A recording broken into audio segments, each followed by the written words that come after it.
चलिए एक सीन से शुरू करते हैं। आप एक किराना दुकान में हैं, ऐसा सोचिए। शेल्फ पर घी के कोई 8-10 अलग अलग ब्रांड रखे हैं। सबका रंग लगभग एक जैसा, सुनहरा पीला, पैकिंग भी मिलती जुलती सी। अब यहाँ दुकानदार और ग्राहक दोनों के मन में एक ही बड़ा सवाल है, इनमें से असली कौन सा है, कौन सा परिवार के लिए सेफ है। और यही सवाल हमें आज की हमारी बातचीत के बिल्कुल केंद्र में ले आता है, जो घी उद्योग में बिक्री के पीछे की साइकोलॉजी को समझने की कोशिश करेगा। और ये सवाल बहुत गहरा है, मतलब सिर्फ ऊपर ऊपर का नहीं है। हमारे हाथ जो स्रोत लगे हैं वो साफ कहते हैं कि घी कोई आम चीज नहीं है जिसे बस यूं ही खरीद लिया। जब कोई घी खरीदता है तो वो सिर्फ जैसे 1 किलो फैट नहीं खरीद रहा, वो अपने पूरे परिवार की सेहत के लिए एक फैसला ले रहा होता है। तो ये सिर्फ एक खरीदारी नहीं रहती, ये एक भरोसे का सौदा बन जाता है।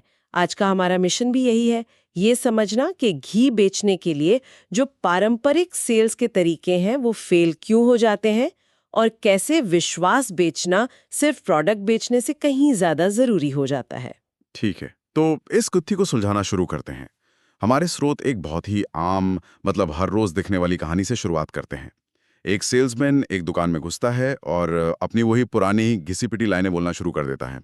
सर, हमारा घी एकदम शुद्ध है, या सर ये मार्केट में सबसे बेस्ट क्वालिटी है। और आखिर में वो जो तुरुप का इक्का होता है, सर रेट भी बहुत अच्छा लगा देंगे। ये सुनने में तो बिल्कुल नॉर्मल सेल्स पिच लगती है ना? हाँ बिल्कुल। लेकिन असल में यहीं से गलती की शुरुआत होती है। बिल्कुल। और ये समझना बहुत जरूरी है कि ये तरीका काम क्यों नहीं करता। हमें दुकानदार के नजरिए से सोचना होगा। उसके पास दिन भर में 10 कंपनियों के सेल्समैन आते हैं और लगभग यही बातें बार बार दोहराते हैं। तो जैसे ही वो ये लाइनें सुनता है, उसके दिमाग में एक फिल्टर एक्टिवेट हो जाता है जो कहता है, अरे ये बात तो सब बोलते हैं, और बस वहीं पर बातचीत खत्म। बिक्री की कोई गुंजाइश ही नहीं बचती। स्रोत इस एक सोच को बिक्री का सबसे बड़ा रोड़ा मानते हैं। जब बाजार में 10 और ब्रांड एक ही दावा कर रहे हों, तो आपके हम सबसे अच्छे हैं कहने का कोई वजन नहीं रह जाता। वो सिर्फ शोर में एक और आवाज बनकर रह जाती है। एक ऐसा स्क्रिप्ट बन गया है जिसे हर कोई इस्तेमाल कर रहा है, और दुकानदार दिन में 100 बार ये नाटक देख चुका है। तो फिर सवाल ये उठता है कि उस दुकानदार का ध्यान कैसे खींचा जाए जो इन दावों से पूरी तरह पक चुका। यहीं पर सारी कहानी पलट जाती है। स्रोतों में एक बहुत दिलचस्प फर्क बताया गया है, बोलने और समझाने के बीच का फर्क। ज्यादातर सेल्समैन बोलते हैं, हमारे घी में ये है, वो है, वगैरह वगैरह, लेकिन एक कामयाब सेल्समैन समझाता है। और इसका मतलब ये नहीं कि आप अपने प्रोडक्ट की तारीफों के पुल बांधें।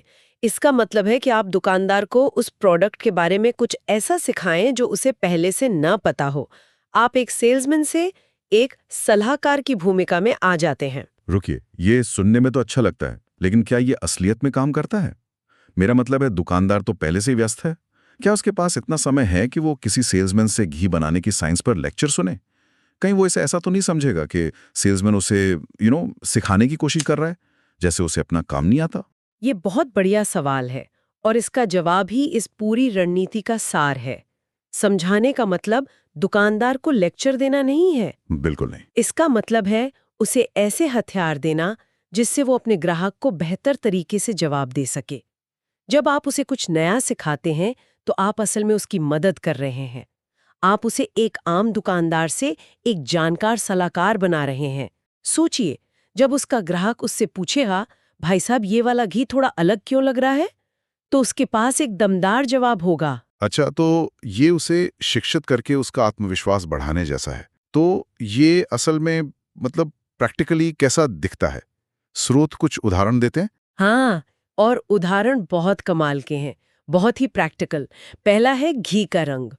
आम धारणा ये है कि अच्छे घी का रंग हमेशा एक जैसा होना चाहिए, चमकीला पीला, है ना? हाँ। लेकिन एक विशेषज्ञ सेल्समैन दुकानदार को समझाएगा कि असली देसी घी का रंग हमेशा एक जैसा हो ही नहीं सकता। ये इस बात पर निर्भर करता है कि गाय या भैंस ने क्या चारा खाया है, मौसम कैसा है। इसलिए हर बैच के रंग में हल्का फुल्का फर्क आना स्वाभाविक है, नेचुरल है। अब यहाँ पर जो बात ज्यादातर सेल्समैन एक कमी समझकर छुपाने की कोशिश करेंगे, वही असल में विश्वास बनाने का सबसे बड़ा हथियार बन जाती है। अरे वाह, एक मिनट, तो आप ये कह रही हैं कि जिस चीज को कंपनी का क्वालिटी कंट्रोल डिपार्टमेंट शायद एक कमी मानकर रिजेक्ट कर सकता है ना, रंग में हल्का सा बदलाव, वही असल में उसकी प्रामाणिकता, उसके असली होने की निशानी है। ये तो क्वालिटी को देखने का पूरा नजरिया ही पलट देता है। बिल्कुल, ये एक मनोवैज्ञानिक जीत है, एक साइकोलॉजिकल विन। बिल्कुल। अब दुकानदार को बता रहे हैं, देखिए हमारा प्रोडक्ट इतना नेचुरल है कि हम उसे हर बार एक जैसे दिखने के लिए किसी केमिकल से नहीं बदलते। बिल्कुल। और यही तर्क घी की बनावट यानी टेक्सचर पर भी लागू होता है। कई बार ग्राहक या दुकानदार शिकायत करते हैं कि घी जम गया या पिघल गया। एक साधारण सेल्समैन घबरा जाएगा, शायद बहाने बनाएगा। हाँ, वो शायद कहेगा सर ट्रांसपोर्ट में ऐसा हो गया होगा, या हाँ, वेयरहाउस में तापमान ठीक नहीं था। बिल्कुल। हाँ, वही सब। जबकि एक जानकार सेल्समैन इसे एक मौके की तरह इस्तेमाल करेगा। वो दुकानदार को समझाएगा कि तापमान बदलने पर घी का जमना या पिघलना एक बिल्कुल नेचुरल प्रक्रिया है। ये कोई खराबी नहीं, बल्कि उसके असली होने की निशानी है। जब सेल्समैन ये जानकारी दुकानदार को देता है, तो वो सिर्फ एक प्रोडक्ट नहीं बेच रहा होता, वो दुकानदार को भी एक एक्सपर्ट बना रहा होता है। मुझे ये कुछ वैसा लगता है जैसे हम बाजार में ऑर्गेनिक सब्जियां खरीदने जाते हैं। आप वो टमाटर नहीं उठाना चाहते जो प्लास्टिक की गेंद जैसा एकदम गोल और चिकना हो। आप हल्का सा टेढ़ा मेढ़ा दाग वाला टमाटर उठाते हैं क्योंकि वो असली लगता है। हाँ, क्योंकि वो असली लगता है। यहाँ भी वही मनोविज्ञान काम कर रहा है। ये ऑर्गेनिक टमाटर वाला उदाहरण शानदार है, इसने बात को एकदम साफ कर दिया। क्या स्रोतों में कोई और पहलू भी बताया गया है, रंग और बनावट के अलावा? हाँ, एक और दिलचस्प बिंदु है घी की खुशबू यानी अरोमा। एक विशेषज्ञ सेल्समैन बताएगा कि घी की महक भी चारे के साथ बदलती है। कभी कभी उसमें खास तरह की महक होती है जिसे कुछ लोग पसंद नहीं करते, लेकिन वो असल में एक खास तरह की घास खाने की वजह से होती है जो उस मौसम में उगती है। इसके अलावा एक और बात है जिस पर स्रोत ध्यान खींचते हैं, जरूरत से ज्यादा सफेद दिखने वाला घी।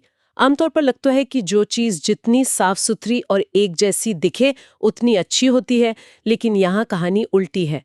जो घी जरूरत से ज्यादा सफेद या एक जैसा दिखता है, वो अक्सर मिलावट का शक पैदा करता है।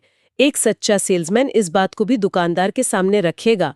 जब आप अपने उत्पाद की इन छोटी मोटी प्राकृतिक कमियों को ईमानदारी से स्वीकार करते हैं, तो ये बनावटी परफेक्शन के दावों से कहीं ज्यादा विश्वास पैदा करता है। आप एक संदेश दे रहे हैं कि मेरे पास छुपाने के लिए कुछ भी नहीं है। ठीक है, तो ये सब बहुत दिलचस्प है। अब इन दोनों सेल्समैन की दुनिया की तुलना करते हैं। एक तरफ वो है जो आता और कहता है मेरा घी बेस्ट है, स्कीम भी अच्छी है। दूसरी तरफ ये सलाहकार सेल्समैन है जो घी के रंग, बनावट और खुशबू के पीछे का विज्ञान समझा रहा है। दुकानदार के दिमाग पर इन दोनों का असल में क्या और कैसे असर होता है? असर जमीन आसमान का होता है, जमीन आसमान का। पहले सेल्समैन को दुकानदार एक वेंडर की तरह देखता है जो बस अपना माल बेचने आया है, लेकिन दूसरे सेल्समैन को वो एक विशेषज्ञ, एक सलाहकार के रूप में देखने लगता है।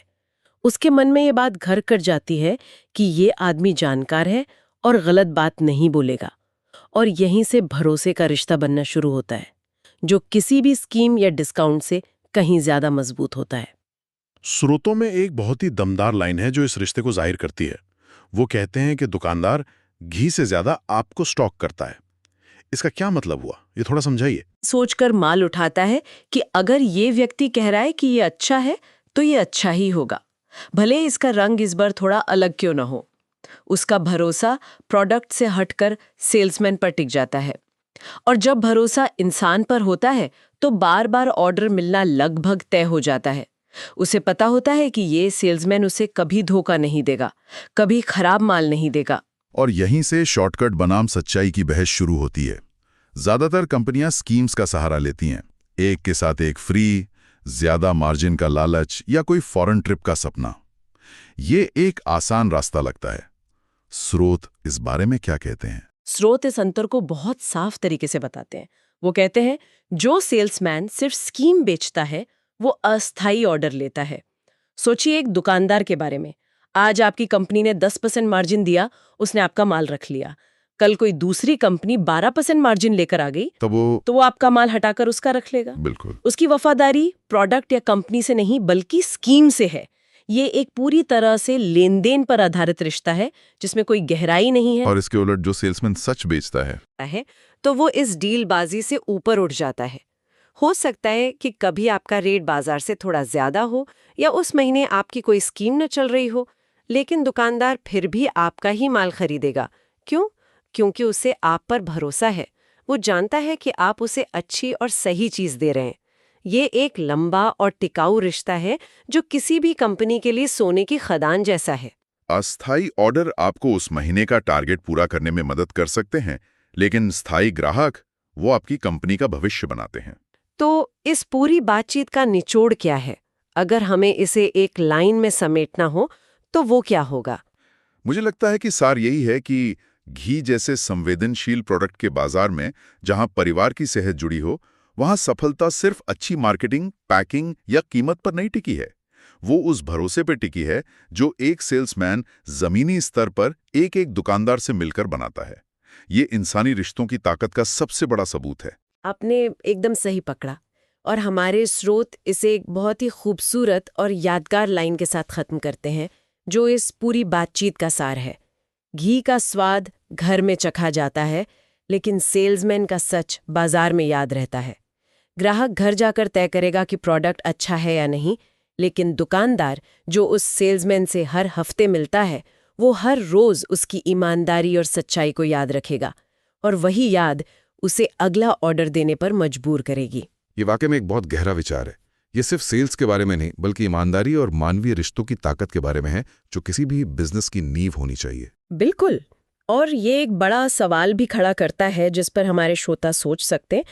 अगर भरोसे और शिक्षा पर आधारित ये मॉडल घी उद्योग में इतना कामयाब हो सकता है तो क्या इसे दूसरे उद्योगों पर भी लागू नहीं किया जा सकता? जरा सोचिए वित्तीय सेवाओं मतलब फाइनेंशियल सर्विसेज के बारे में, जहां लोग अपनी जिंदगी भर की कमाई किसी के हवाले कर देते हैं, या हेल्थ सप्लीमेंट्स के बारे में जहां लोग अपनी सेहत दांव पर लगाते हैं, या फिर बच्चों के खिलौनों और ऑर्गेनिक फूड के बारे में। क्या इन सभी क्षेत्रों में सिर्फ प्रोडक्ट के फीचर्स बेचने के बजाय सच्चाई और विश्वास बेचना एक बेहतर और ज़्यादा टिकाऊ रणनीति नहीं हो सकती? शायद हर बिजनेस का भविष्य इसी एक सवाल के जवाब में छिपा है।